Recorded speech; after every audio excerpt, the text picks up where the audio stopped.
Bendiciones para cada uno de ustedes. Para mí es un gusto saludarles nuevamente y darles la bienvenida a una edición más de Reavivados por su palabra. Hoy meditaremos en el capítulo número 4 del libro de Romanos. El apóstol Pablo se ocupa de continuar de un tema de vital importancia para el crecimiento espiritual de los cristianos en Roma y también para nosotros. Recordemos que en el capítulo anterior él había planteado una pregunta. ¿Qué diremos pues? ¿Anularemos la ley por la fe? Y él dijo, de ninguna manera. Para poder ampliar un poco acerca de este concepto, utiliza uno de los personajes del Antiguo Testamento con el cual se familiarizaban los cristianos de aquel entonces. Hablamos de Abraham. A través de él veremos cuál es el papel de las obras y la fe en el plan de salvación. Veamos cuáles son las lecciones que nos deja el mensaje de este día. Notemos lo que registran los primeros versículos del capítulo de hoy. Entonces, ¿qué diremos? ¿Que halló Abraham nuestro padre según la carne? Si Abraham fue justificado por las obras, tiene de qué jactarse. Pero, declara el versículo, no ante Dios. ¿Pero qué dice la Escritura? Abraham creyó a Dios y le fue contado por justicia. Al que obra, no se le cuenta el salario como favor, sino como deuda. En cambio, al que no obra, pero cree en aquel que justifica al impío, su fe le es contada por justicia. Podemos ver que aquí se habla de dos elementos importantes, la fe y las obras. Alguien dijo que tratar de avanzar en la vida cristiana es como ir en una balsa únicamente moviendo un remo, es decir, la fe. No llegaría a ningún lugar, solamente daría círculos constantemente. Y si deja de usar el remo de la fe y utiliza el de las obras, sería de igual manera. Pero cuando ambos se utilizan, entonces se avanza en la vida cristiana.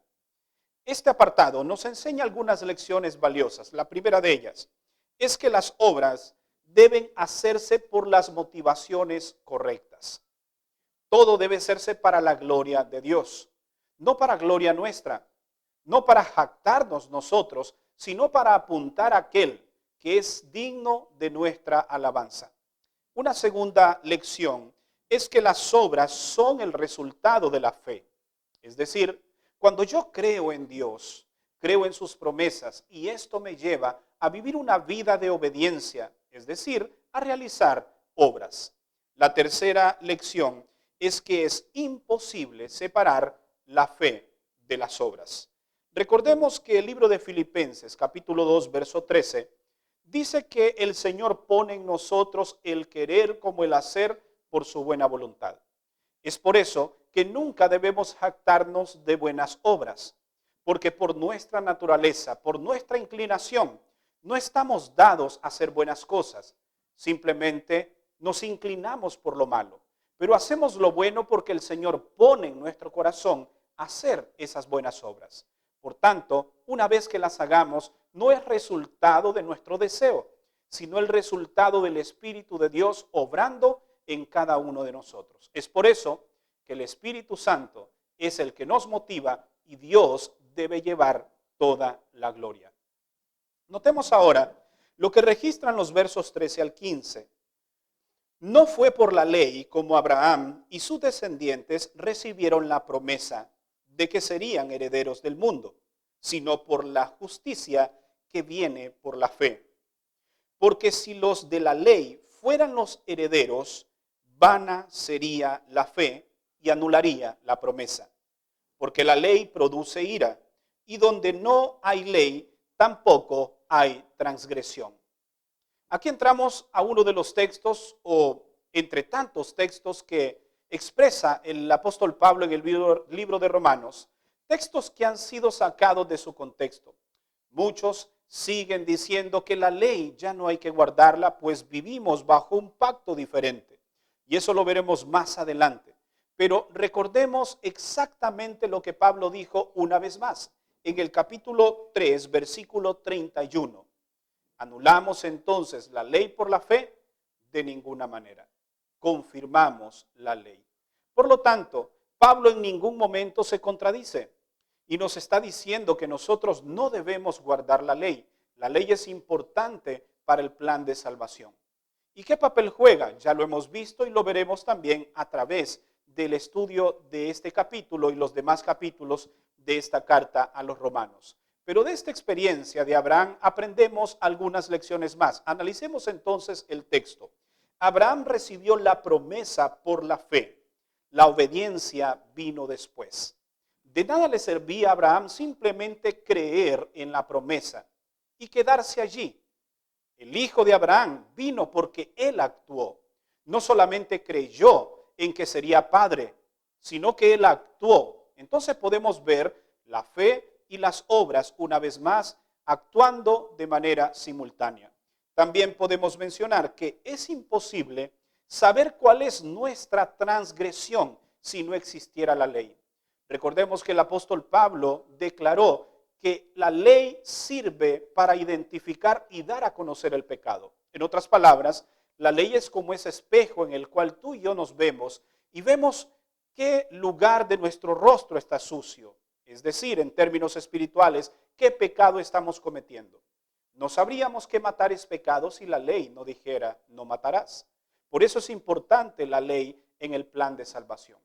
Ahora, si vemos la vida de Abraham, nos damos cuenta que Abraham realmente tenía una fe admirable.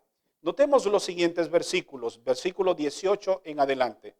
Abraham creyó esperando contra toda esperanza para venir a ser padre de muchas naciones, según le había sido dicho. Así será el número de tu descendiente. Y su fe no flaqueó, ni al considerar su cuerpo ya muerto, siendo casi 100 años, ni el seno muerto de Sara. Tampoco dudó, ni desconfió de la promesa de Dios. Antes se fortaleció por la fe y dio gloria a Dios, plenamente convencido de que Dios tenía poder para cumplir lo que había prometido. Aquí vemos entonces a un Abraham con una fe inquebrantable. Es por eso que a él se le llama el padre de la fe. Y es por eso que hoy, miles de años después, estamos hablando de él, porque es un ejemplo a seguir, un ejemplo de fe, un ejemplo de creer en Dios y aquellas cosas que él nos ha prometido. Ahora, notemos lo que registra los versos 24 y 25, porque aquí encontramos el secreto. Abraham fue justificado. El creer le fue contado por justicia. Entonces, para finalizar, respondamos a una pregunta. ¿Cómo es posible que tú y yo podamos ser justificados ante el Padre? ¿Cómo podemos ser presentados justos delante de Él? Porque alguien podría decir, yo no tengo la fe que Abraham tuvo. Yo no pasé por las pruebas que Abraham pasó. Es más, creo que no estaría dispuesto a sacrificar tantas cosas como Abraham. ¿Cómo soy justificado? Olvídate por un momento de Abraham y concéntrate en aquel que sí puede justificarte. Abraham fue un gran ejemplo, pero el mayor ejemplo que nosotros tenemos a seguir y el cual debemos nosotros procurar ser igual a él es Jesús, porque él es el secreto para que tú y yo seamos justificados. Notemos lo que registran los versos 24 y 25. Sino también para nosotros, a quienes será atribuida justicia, esto es, a los que creemos en el que se levantó de los muertos, a nuestro Señor Jesús, quien fue entregado por nuestros pecados y resucitado para nuestra justificación. ¿Te diste cuenta? Tus ojos deben estar puestos en Jesús. Pablo utilizó la figura de Abraham para enseñar una verdad, pero termina en el capítulo diciéndoles que sus ojos deben estar puestos en aquel que sí los puede justificar, es decir, en Cristo Jesús. Hoy tú puedes ser justificado, tú puedes ser perdonado gracias a la misericordia y el don maravilloso que Dios nos da a través de Jesucristo. Solamente debes recibirlo. ¿Te gustaría hacerlo? Si es así, te invito a que inclines tu rostro y ores conmigo. Padre que estás en los cielos, gracias por tu palabra. Gracias porque hoy entendemos que no podemos separar la ley, que no podemos separar las obras de la fe, porque primero creemos, confiamos en tus promesas, y una vez que entramos en esa relación de obediencia contigo, inevitablemente tenemos que dar frutos, buenas obras, resultado de la salvación que tú nos has regalado. Gracias por la claridad de pensamientos que hay en tu palabra.